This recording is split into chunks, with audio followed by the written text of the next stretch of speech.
Aziz farzandlarim, sizlarni har vaqt qo'llab-quvvatlab yurgan va bundan keyin ham qo'llab-quvvatlayotgan prezident orqalaringda turibdi.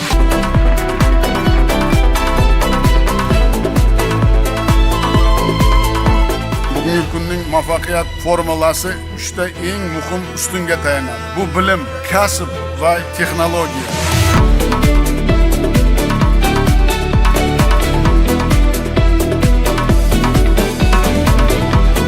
Qadr topgan yurtda inson emin-erkin yashaydi.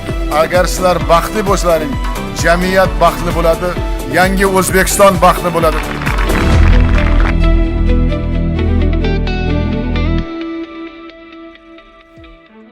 Assalomu alaykum. Men Muhammadjonov Qudratbek, Farg'ona davlat texnika universiteti magistrantiman. Shuningdek, Farg'ona davlat texnika universiteti iqtidorli talabalarda ilmiy tadqiqot faoliyatini tashkil etish bo'lim muhandisi hamda jamoatchilik asosida universitetimizning startup markazi rahbari sifatida faoliyat olib boraman.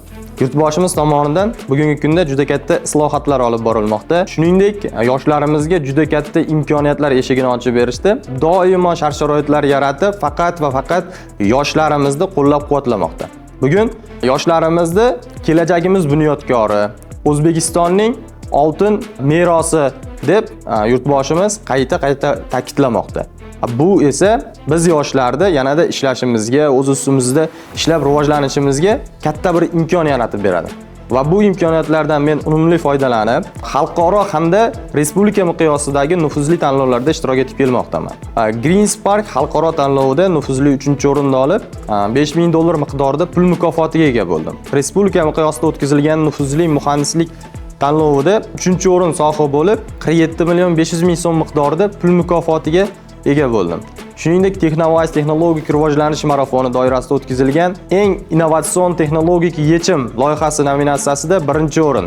Ichimlik suvi muammosiga qaratilgan xalqaro tanlovda faxrli 1-o'rinni egalladim. Shuningdek, shunga o'xshash juda ko'p tanlovlarda Mirzo Ulug'bek vorislari deymizmi, yosh olim deymizmi, bo'lajak olim tanlovlari deymizmi, juda ko'p tanlovlarda ishtirok etib, g'oliblikni qo'lga kiritib kelmoqdaman. 2022-yilda yilning eng yaxshi ixtirochi innovator tanlovi nominatsiyasida ham g'olib bo'ldim. Shuningdek, 2025-yil yoshlarimiz orasida o'tkazilgan Yashil tashabbuslar loyihasi doirasida eng yaxshi ekologik loyiha sifatida ham men ishlab chiqqan loyiha eng yaxshilar safida bo'ldi. Oliy ta'lim, fan va innovatsiyalar vaziri tomonidan 28-iyun kuni innovatsion g'oyalar yetakchisi ko'krak nishoni bilan taqdirlandim. 29-iyun kuni Mart o'g'lon davlat mukofoti bilan taqdirlash to'g'risidagi O'zbekiston Respublikasi prezidenti qarori e'lon qilindi va ushbu qarorni men do'stlarimdan eshitdim. Do'stlarim aytishdiki, "Sen Mart o'g'lon davlat mukofoti sohibi bo'libsan" deyishdi. Ochig'i to'g'risi ishonmadim. Hazillashmanglar. Bunaqa yuragim ko'tarmaydi bu gaplarni degandek bir qator hazillarni qildim. Keyin o'zim o'qishga harakat qildim. Telegramdan, Lexusdan qaror haqida o'qib, ism familiyam borligini ko'rib, o'zimda yo'q xursand va birinchi bo'lib ota-onamga telefon qildim.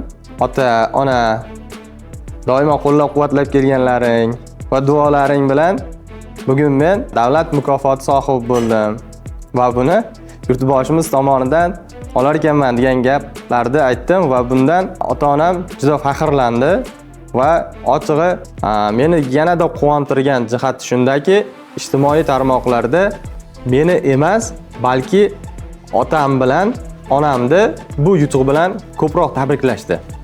Sizlarning mehnatlaringiz, sizlarning duolaringiz, sizlarning qo'llab-quvvatlashlaring bilan mana bugun o'g'lingiz davlat mukofoti sohibi bo'libdi deb juda ko'p insonlar iliq fikrlarda bildirishdi. Va buni ijtimoiy tarmoqlarda men o'zim kuzatib o'tirib, o'zimda yo'q g'urur, o'zimda yo'q emotsiya, o'zimda yo'q his-hayajonni buni so'z bilan ta'riflab bera olmayman. Kuni kecha bo'lib o'tgan yoshlar uchrashuvida yurtboshimiz tomonidan kelajak bunyodkori hamda Mart o'g'lon davlat mukofoti O'zbekistonning eng iqtidorli yoshlariga turli yo'nalishlarda topshirildi. Aynan fan, ta'lim, sport hamda madaniyat yo'nalishlarida turli yoshlarning iqtidorlari, ularning bilim va salohiyati, o'zlarining izlanishi hamda liderlik ko'nikmalariga qarab O'zbekistondagi eng ilg'or yoshlar tanlab olindi va ushbu ilg'or yoshlar orasida men ham bo'lganimdan juda faxrlandim hamda juda katta quvonchga ega bo'ldim. Davlat mukofoti topshirilayotgan paytda men yurtboshimizni oldiga borganlarimda yurtboshimiz tomonidan menga iliq fikrlar bildirildi. Aynan Qudratbek, men seni loyihalaring haqida, yutuqlaring haqida eshitdim va bu yutuqlaring bardavom bo'lishi kerak. Kelgusi ishlaringga omad tilayman degani boshimizda menga bergan bu tilaklari meni yanada g'ururlantirdi hamda o'zimni ustimda yanada ishlab, yanada o'zimni ustimda rivojlanib, yangi liderlarni, yangi ixtirochilarni, yosh olimlarni tarbiyalashni o'zimga maqsad qilib oldim.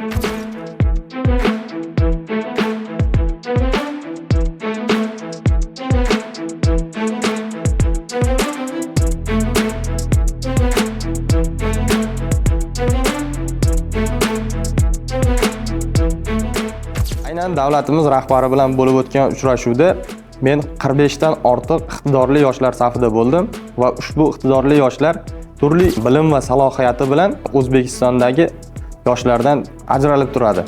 Desam mubolag'a bo'lmaydi. Chunki u yoshlar orasida Belorussiya, Germaniya, Fransiya, Norvegiya, Angliya, Yevropa davlatlari hamda Amerika kabi davlatlarda O'zbekiston bayrog'ini yuksaklarga ko'targan yoshlar hamda o'zining ixtirosi, o'zining kashfiyoti, o'zining ishlanmalari bilan bugungi kunda dunyo bozoriga chiqa olgan yosh startaperlar, yosh kashfiyotchilarni ko'rib, men yanada g'ururlandim.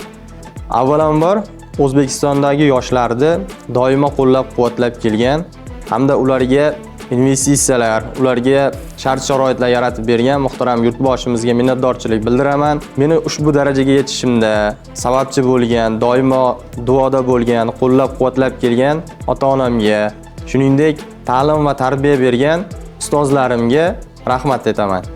Barcha yoshlarga kichik bir maslahatim, yurtboshimiz doimo yoshlarni qo'llab-quvvatlab, ularga investitsiya ajratib va yoshlarimizni bugungi O'zbekistonni oltin gavhari, O'zbekistonni kelajak bunyodkorlari deya ta'kidlab kelmoqda.